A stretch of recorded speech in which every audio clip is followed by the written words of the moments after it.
बिस्मिल्लाहिर्रहमानिर्रहीम। अस्सलाम वालेकुम नाज़रीन इकराम, आप फेसबुक और यूट्यूब चैनल देख रहे हैं। नाज़रीन इकराम, आजकल हर एक इंसान परेशान है।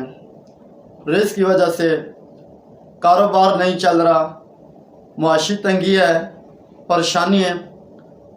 मुआशरे में तकरीबन हर दूसरा बंदा परेशान है, लेकिन अभी आपको परेशान होने की ज़रूरत नहीं है।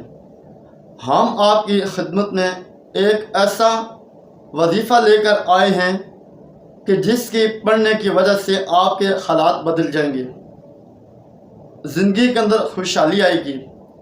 लेकिन नाज़रीन इकराम, आगे बढ़ने से पहले छोटी सी आपसे रिक्वेस्ट है कि अभी तक आपने इस वीडियो को लाइक नहीं किया तो आप लाइक ज़रूर कर दें, और अगर चैनल के ऊपर नया आएँ तो चैनल को ज़रूर सब्सक्राइब कर दें और बेल आइकन को दबा दें, इसलिए कि फ्यूचर में हमारी हर आने वाली नई इस्लामिक वीडियो का नोटिफिकेशन बर वक्त आप तक पहुंच सके।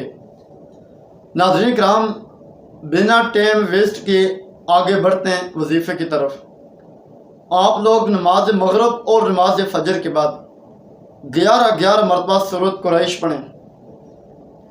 इस अमल की वजह से, इस पढ़ने की वजह से, इसकी बरकत की वजह से अल्लाह रब्बुल इज़्ज़त आपके हालात को बदल देंगे। आपकी ज़िंदगी के अंदर खुशहाली आएगी और रिज़्क़ की तंगी दूर हो जाएगी। लेकिन नाज़रीन इकराम, हम लोगों के अंदर एक बीमारी है कि हम 2 दिन पढ़ते हैं, 6 दिन छोड़ देते हैं, 1 महीना करते हैं, 2 महीने करते हैं, उसके बाद हमेशा के लिए छुट्टी कर देते हैं, छोड़ देते हैं। हम मायूस हो जाते हैं, क्यों कि हमें बज़ाहिर कोई फ़ायदा हासिल नहीं हो रहा। तो इसलिए नाज़रीन इकराम, आप लोग अगर इसको कसरत के साथ मुकम्मल आप लोग इसको पढ़ेंगे, इसकी बरकत की वजह से अल्लाह रब्बुल इज़्ज़त आपके ऊपर रिज़्क़ के दरवाजे खुल देंगे। अगर मैं यूँ कहूँ कि रिज़्क़ के ख़जाने खुल जाएंगे तो ये भी कहना गलत नहीं होगा। नाज़रीन इकराम, हमारे कोड़ा हटक वाले नूरुल हक साहब फरमाते हैं कि इस सूरत कुरैश की बरकत की वजह से मेरा तमाम निज़ाम चल रहा है मदरसे का। हज़ारों में लोग वहाँ कुरान की तालीम हासिल करें, दीन की तालीम हासिल करें। कह रहे हैं तमाम का तमाम निज़ाम सूरत कुरैश की बरकत की वजह से चल रहा है। तो इसलिए आप इस वजीफ़े का विर्द करें, और मैं आपसे गुजारिश करता हूं कि आगे शेयर भी करें। इस वीडियो को आगे शेयर ज़रूर करें, हो सके माशरे के अंदर किसी गरीब और मिस्कीन लोगों का फ़ायदा हो सके। क्यों कि इस माशरे के अंदर ऐसे लोग भी हैं कि जो बड़ी मुश्किल से अपना गुजारा करते हैं। तो इसलिए अच्छी बात का फैलाना, अच्छी बात के शेयर करना सदका जारी है।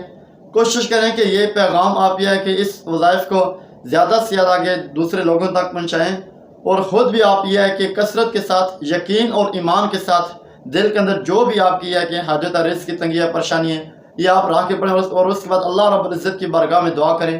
इंशाअल्लाह ताला एक ना एक दिन अल्लाह रब्बुल इज़्ज़त आपकी किस्मत को बदल देंगे, आपकी तकदीर को बदल देंगे, आपके हालात चेंज हो जाएंगे, ज़िंदगी के अंदर खुशहाली आएगी। जज़ाकल्लाह।